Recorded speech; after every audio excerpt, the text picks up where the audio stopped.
are on step 3 of my video series on how to study more efficiently. If you haven't watched the other 2 videos, I highly encourage you to do so. During those other ones, we talked about the first 2 steps, which were questions come first and harder is better, how to overcome failure anxiety. In those videos, I also go over how I was able to turn all of my lectures into study questions, and I discuss why you should never save questions or practice tests until the end. My third step is to space out your questions. Spatial repetition is the practice of reciting information just before your brain starts to forget it. Studies show that it works in humans and in mice. Researchers took 2 sets of mice. One set of mice was practicing this maze every single day, and the other set of mice was practicing the same maze, but every 2 or 3 days. You would think that the mice that were practicing the maze every day would outperform the other group of mice in the final competition, but that wasn't the case. The mice that actually performed the maze and practiced it every 2 to 3 days outperformed the other group of mice. So basically, practicing that maze less helped the mice score higher.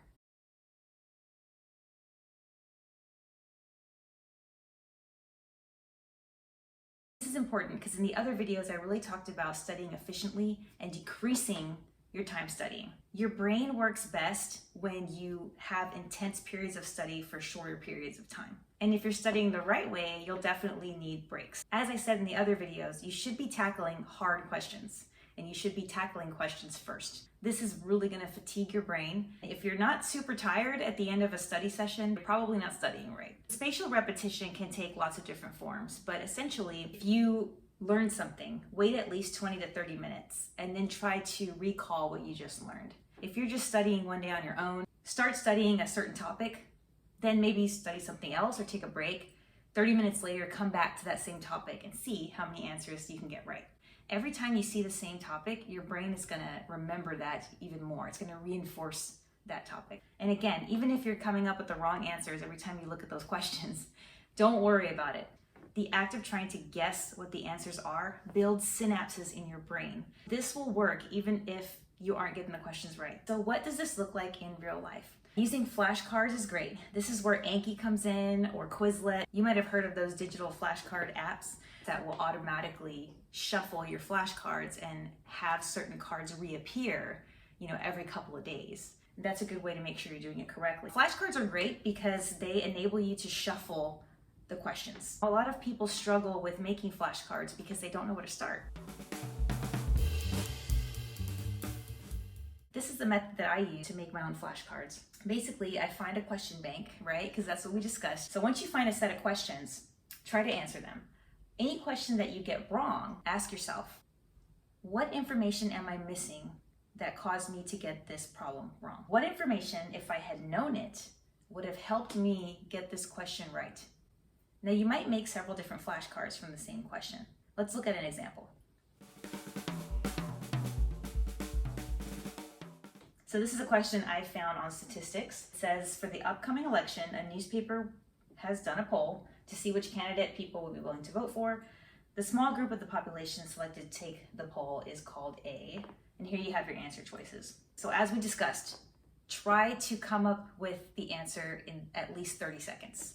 So we're gonna put the timer on, we're gonna think about this, we're gonna really try to answer it on our own without looking at anything else.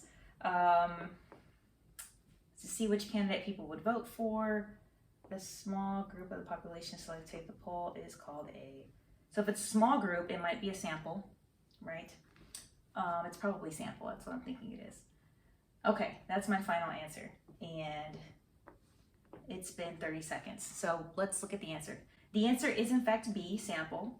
But let's say while you were trying to figure out the answer, you narrowed it down to either A or B, bias or sample, but you're not sure what the answer is.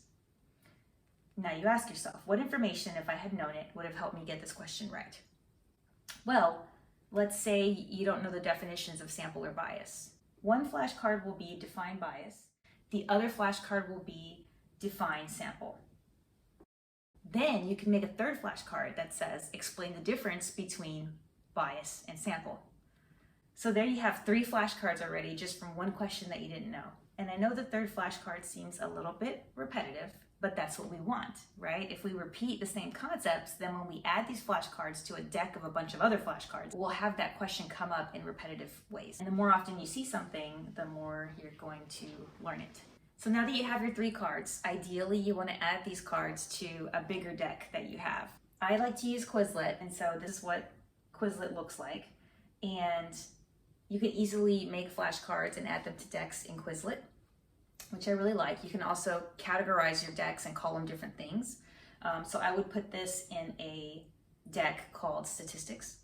Now here's the magic. Once you have, a good set of cards in your deck, and I always limit my decks to 50 cards, you can then go through them, and if you go through those flashcards every day, you'll see the same cards over and over again over time. And that will enable you to have a natural kind of spaced repetition. This is the magic with flashcards. It is a built-in spatial recognition program, and it's awesome. I started using flashcards with every single exam really early on in my medical school career. I like Quizlet because you can make an indefinite number of flashcards. You can also record your voice, which is awesome because whenever I would drive to the hospital or drive to class, I could have the flashcards read off things to me, and I could do them while I was driving. It's a skill to learn. It's a little dangerous, I'm not gonna lie.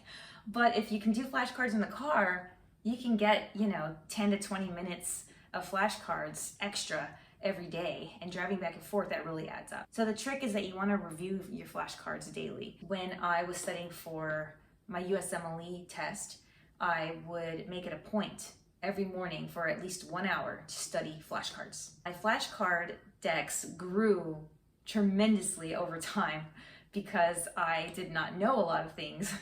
I have thousands of flashcards to this day, but the trick was to make sure that I had reviewed them and that I was doing at least 1 hour every morning.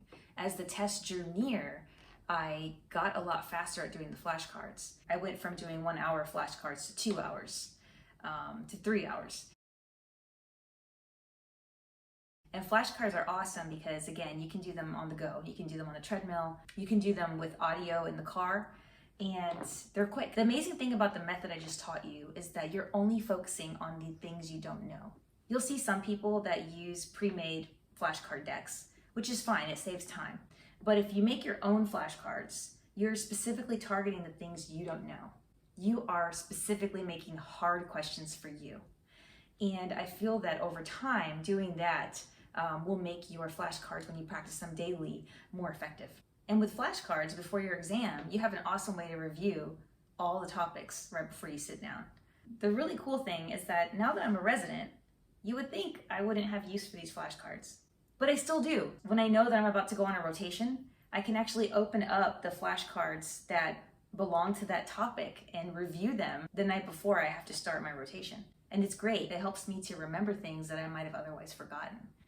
I have made flashcards out of Sketchy. I have made flashcards out of anatomy, structures. I have made flashcards on everything, and it really works. You space out familiar concepts, and over time, you will find yourself magically getting questions right.